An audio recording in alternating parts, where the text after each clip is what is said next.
Tito, estás hoy con mucha energía para el programa, así que para tu último tema que ya anunciaste al principio del programa, me parece que podés hablar un poquito sobre el proyecto de ley del senador, ¿verdad? Sí. No, bueno, Aguilar. a ver, es un proyecto del que hablamos ya en hace programas pocas anteriores, pocas semanas. Vino una compañera una colega docente de Florencio Varela, con la que estuvimos charlando sobre el tema, y se produjo, digamos, el inicio del tratamiento de este proyecto, que para que todos sepan, es una discusión que se da entre los asesores de la comisión del Senado, en donde se empieza a tratar, en la que estuvo presente el propio autor del proyecto, que es el senador Aguilar de la provincia del Chaco. ¿De qué bloque? Del bloque del Frente para la Victoria, el actual bloque Frente para la Victoria. Bueno, lo que él, digamos, estuvieron presentes dos gremios, la CETERA y el CEA, son dos gremios de representación nacional.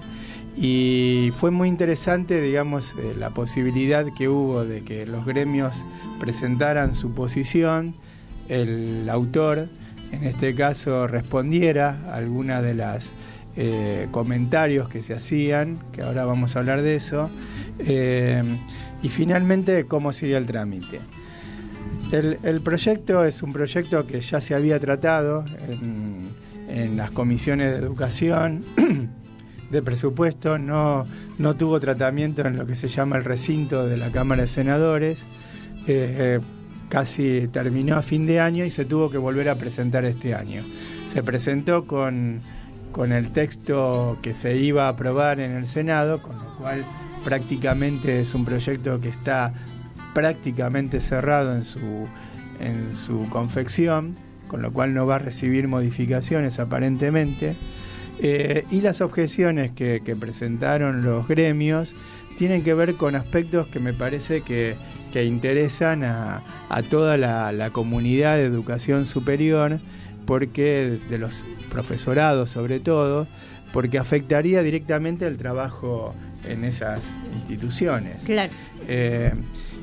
El punto de acuerdo alrededor del proyecto es que para los institutos de formación docente se necesita más presupuesto. Esto es un punto de acuerdo y el proyecto contempla en los dichos del propio autor y además él fundamenta que a partir de la aplicación de este proyecto, porque así lo dice la ley, lo va a decir lo dice ese proyecto, recibiría más presupuesto. Y él lo fundamenta alrededor de su conocimiento de lo que son los institutos superiores del Chaco, donde realmente necesitan un apoyo por parte de la nación y del presupuesto nacional que no alcanza con el presupuesto provincial para ponerlos en condiciones de mejora en cuanto al trabajo de formación docente que realizan. Eso es un aspecto importante, digamos, que haya acuerdo alrededor de que se necesita más presupuesto para los institutos superiores, sin duda, y uno que trabaja en los institutos superiores, aún en la capital federal, se da cuenta claramente que hay serias deficiencias, digamos, en cuestiones de funcionamiento y que se mejoraría mucho con una inversión mayor presupuestaria. Pero las objeciones vinieron por parte de los gremios, o sea, alrededor del presupuesto había acuerdo, pero había otros elementos que tiene el proyecto que presentaron directamente el rechazo. Los gremios dijeron: nosotros rechazamos el proyecto tal como está presentado, debido a dos cuestiones centrales que manifestaron ahí, que en realidad son tres. Una tiene que ver con un mecanismo de acreditación de institutos, es decir, que los institutos tendrían que llevar adelante un proceso de acreditación frente al Instituto de Formación Docente, que es la autoridad delegada de aplicación del Ministerio de Educación, y tendrían que acreditarse en base y ahora viene la segunda cuestión, en base a parámetros que involucran, entre otras cosas, los docentes y la titulación de los docentes que están a cargo, digamos, de las materias que se dictan dentro de los institutos.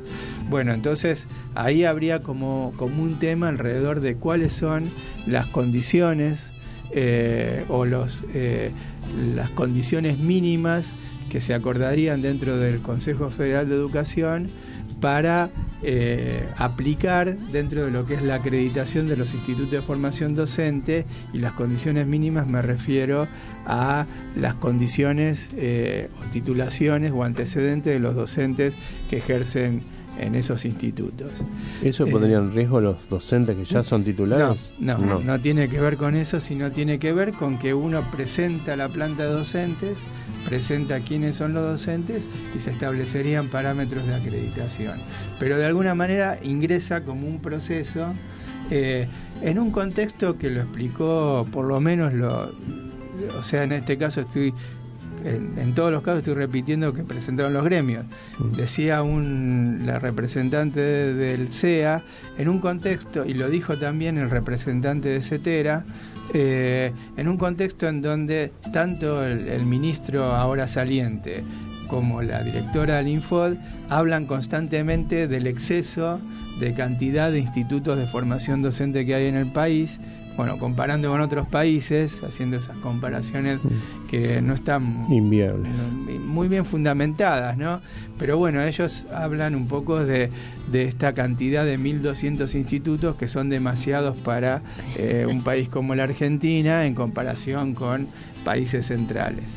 Eso es en ese contexto, decían los gremios, presentar el tema de la acreditación y en base, digamos, entre otras cosas, a las antecedentes docentes de los que ejercen las materias, la verdad que abre la puerta para que algunos acrediten y otros no. Esto es la sospecha, digamos, que se tiene, digamos. La otra tiene que ver con un tema bastante serio y yo creo, y hasta yo puedo agregar inconsistente.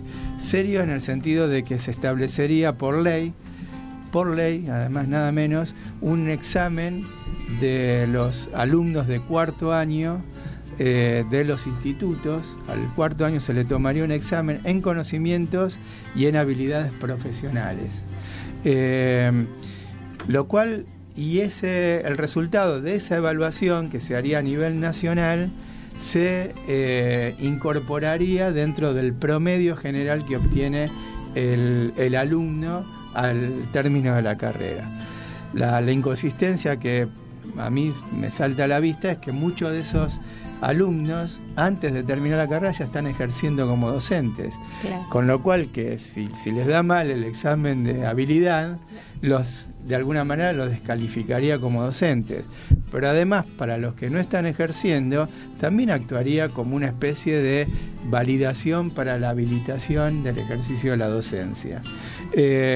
Con lo cual, digamos, introduce un mecanismo evaluativo que regularía de alguna manera el trabajo docente, ya sea en ejercicio o posteriori de los propios alumnos, y hablaría un poco también de todo el proceso, porque si se hace un examen externo sobre los conocimientos y habilidades profesionales de forma externa, y ese contradice la propia acumulación en la trayectoria del propio sistema formador de ese individuo que se está evaluando, la verdad que descalificaría también al propio trabajo que claro. Se hizo desde el propio instituto, claro. Con lo cual la verdad que ahí hay algo que no termina de cerrar, como claro. Bien decís vos, Elena, entre cómo se evaluaría externamente algo que se produce internamente en un contexto interno sobre docentes que están por ejercer o algunos de ellos ya están ejerciendo.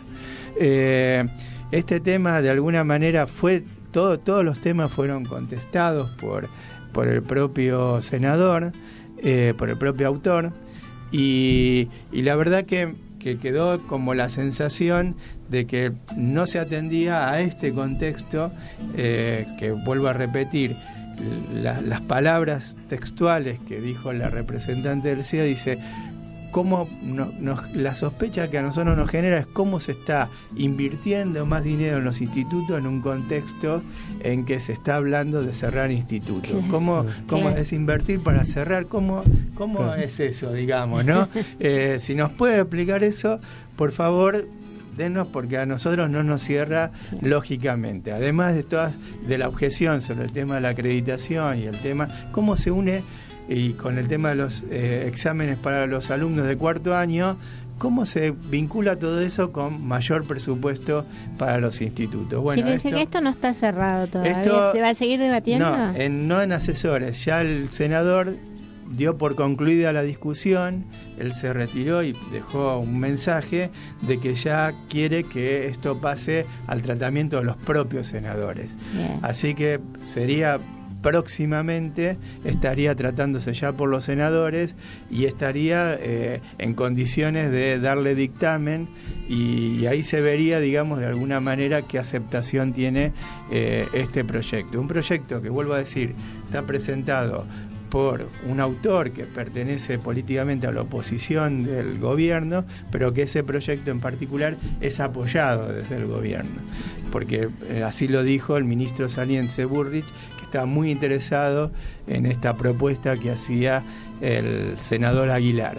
Así que bueno, veremos cuál es el destino. Claro, cuál es el destino. Está esta cuestión política mediante, pero la verdad que y la otra cuestión política es que muchos institutos de la ciudad de Buenos Aires, algunos de ellos, y sobre todo de la provincia de Buenos Aires, ya se están expresando en la medida que van tomando conocimiento de lo que se está realizando a partir de la presencia de colectivos como el que tuvimos acá en el programa, de Florencio Varela, y que van haciendo llegar sus posiciones a los propios legisladores para que tengan el conjunto, digamos, de elementos de juicio alrededor de quienes están apoyando o quienes están rechazando, digamos, esta propuesta que afectaría el trabajo y todo el sistema de formación docente aquí en la Argentina. Que no es menor, ¿no? Así es. No es un tema menor. Gracias, Tito Marengo, por el comentario.